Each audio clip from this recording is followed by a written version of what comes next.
Hey everyone, Season 2 Episode 7, the Season 2 finale of His Dark Materials has just aired.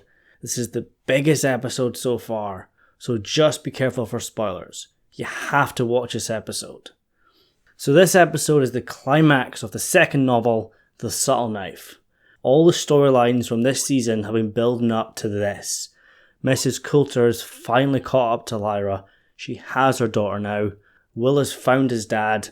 Lee's sacrifice, Lord Azrael returns, we get to see angels for the first time properly, we've seen them from a distance and almost invisible, this is the first time we've seen them properly. And obviously that post-credit scene with Roger. If you didn't stick around to the credits, you gotta go back and watch it. Guys, this episode had everything for me. Well, kind of almost. I kind of expected Mary's story to go places. If you've read the books, you know what I'm talking about. But I guess they're saving that for Season 3. And if you think about it, this episode had enough. There wasn't really much time for anything else.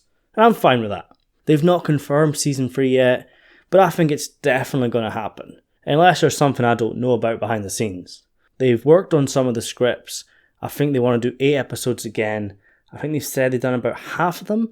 They've submitted half of them to the BBC, but nothing's announced yet.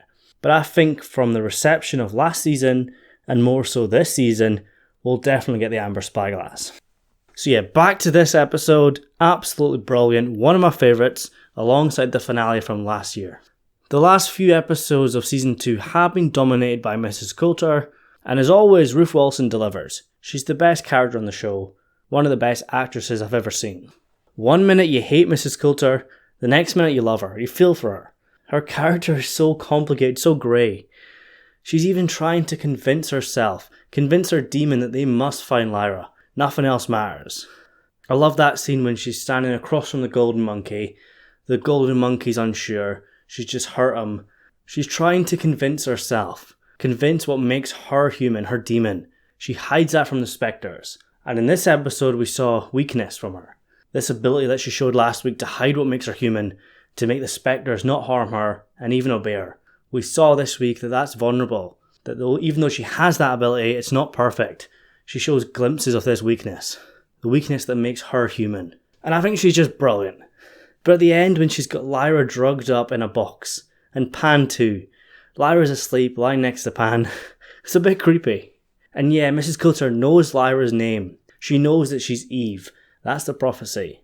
Lyra's the second Eve, and Mrs. Coulter will do anything to protect her daughter, to keep her safe and prevent the second fall. Even if that means drugging her up and locking her away in a box for now, taking her somewhere that she feels is safe. The only safe place for Lyra is with her mother. So yeah, we've got to talk about Lee Scoresby's sacrifice to allow John Parry to escape and find the bear. And who is the bear? His son Will, the last person he expected. And Lee done this all for Lyra to keep her safe, as he loves her like a daughter. And guys, this is heartbreaking. I remember in the books it was heartbreaking, and as always when you're adapting something there's always that doubt that it might not live up to the source material. But Lin-Manuel Miranda and the writers delivered here. He's added so much to the character whilst keeping that same feeling that you had with Lee, that you love him like a dad, especially when he dies in the books. It's just like the first time. I remember reading it for the first time. I had to stop, put it down.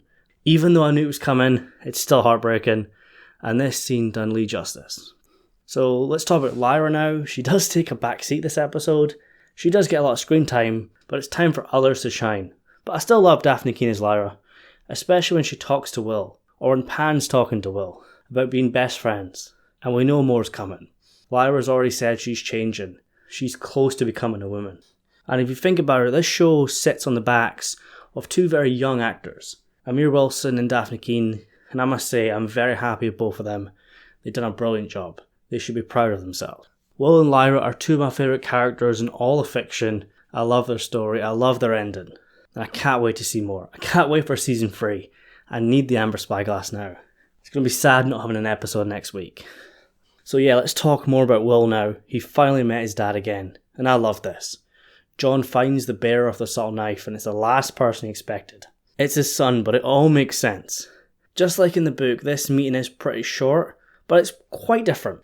There is more time to develop the characters and the relationship between the two, between father and son, the fact Will kind of feels like his dad abandoned him and his mother, and the fact that Will's unsure about his destiny, about the knife. He doesn't want it, he fears it, he doesn't want to have this responsibility, but his dad convinces him otherwise. And I love that ending shot of Will. He has his dad's jacket on and he's holding the knife on the cliff, the sun behind him. It's a brilliant shot. Visually, that is stunning. So Will's story this season has been building up to meeting his dad, but it was stolen from him. John Parry is killed. On the show, it was by a Magisterium soldier who tried to shoot Will, and John sacrificed himself. In the books, it's by the witch who was with Serafina Pekkala.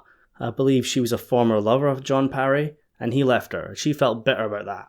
But I'm sure that witch was killed by the spectres earlier, when the golden monkey pinned down her demon. So I knew when that happened the show was going to change it. Kind of see why they changed it. It's not a massive deal, and it does make sense. John sacrifices himself to save his son. What better way for him to go? Love that change. It delivers the same result, but it gives more. It actually does better, in my opinion. John sacrificed himself to save his son. There are moments stolen from them, just like in the books. They could have been a family again. But Will knows his mission now. He's ready to do it. He's ready to take up his father's mantle. He's ready to be the bearer of the subtle knife. And like I said earlier, that shot of him wearing his dad's jacket, with his back to the sun, holding the knife, that is brilliant. I do have some other points to mention. Will and John do fight in the books, as they don't know who each other are, but that obviously didn't happen on the show, which is fair enough. This scene was changed, but the overall point still stands. But I'm sure in the books, John does use blood moss ointment to heal Will's hand. The witches tried some spell, but it doesn't work. But John uses blood moss, which Yorick and the other bears use to heal their injuries. I can't remember if Will's hand has already been healed by the witches, so I'll have to go back and check on that one. But I'm sure in the show, John never healed his hand with the blood moss. But yeah, lots of changes here, still loved it. It's a great adaptation of this scene. 2 heartbreaking deaths this week. John got to see his son one more time. Lee never got that. He never got to see his daughter, his Lyra. And speaking of Lyra being someone's daughter, Lord Azrael is back. James McAvoy's made it into season 2. Remember, he was going to have his own episode that was all about him and Chittagazze, what happened to him after going through the window that he created in Lyra's world. But that didn't make it because of lockdowns and all that. But the producers moved mountains to make this happen, to get James McAvoy back. And I loved this. It was a great surprise. I looked out for his name in the titles. He wasn't credited. And I was like, okay, that means James McAvoy's not here. And what do you know, at the end of the episode he appears. And it was epic. I loved his rally call to the angels. James McAvoy was really missed this season, but his presence was felt this episode. Yeah, Lord Azrael's a very questionable character, but the show has added a lot to his character, especially with this scene. And with the original story from Amber Spyglass, plus the writer's own version, I think Azrael's going to have a lot of depth. Yeah, it was horrific what happened to Roger, but people have to follow him. You would follow him in the Republic of Heaven. And that's what makes him so special. This scene to me was a man, a mere man, who rallied the angels to fight for him, but not for his selfish reasons, for freedom. And I love this. And I must say thank you for making this scene happen. They went out of their way, they moved mountains, and it was brilliant. I think it was all filmed on green screen, but it looks stunning. So yeah, the post-credit scene, Roger calling out to Lyra. Is this some sort of Marvel movie with a post-credit scene that sets up the next one? Like I say, this finale sets so much up, and book readers do know what's coming. Obviously this show has added some stuff that makes even the hardcore book readers question and look forward to what's coming. But I love this little teaser. Just wish they would confirm season 3, but I think I've rambled enough. I want these videos to feel fresh. I'm shooting from the hip here, got some notes, but it's just my thoughts. But I want you guys to let me know your thoughts on this episode and the entire series so far as a whole. I love this one, full of big moments. I was prepared for what was coming, but it delivered. Love the Azrael and Roger surprise. Just want season 3 now though. And whatever happens of season 3 in the Amber Spyglass, it's going to be on the channel. Season 3 reviews will be on the channel, and all the news. When that announcement for the 3rd season drops, it's going to be here. If you want to get it, make sure you subscribe. And just before I go, I just want to say thank you to everyone that's watched these reviews this year. I've really loved making it. This year's been hard for everyone for loads of different reasons.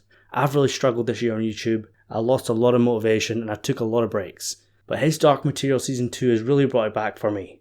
It's given me that motivation, that drive to come back, make videos and stuff I love. And it's got me excited for the future. For Season 3, loads of other shows and films I'm going to be covering. From Fantastic Beasts 3, The Witcher Season 2, Amazon's The Lord of the Rings Second Age show, The Chronicles of Narnia, and so much more. I can't wait for it all, and I can't wait to share it with you guys. Anyways guys, thank you so much for watching. Whilst you wait for the next one, you can check out these videos, and I'll see you later.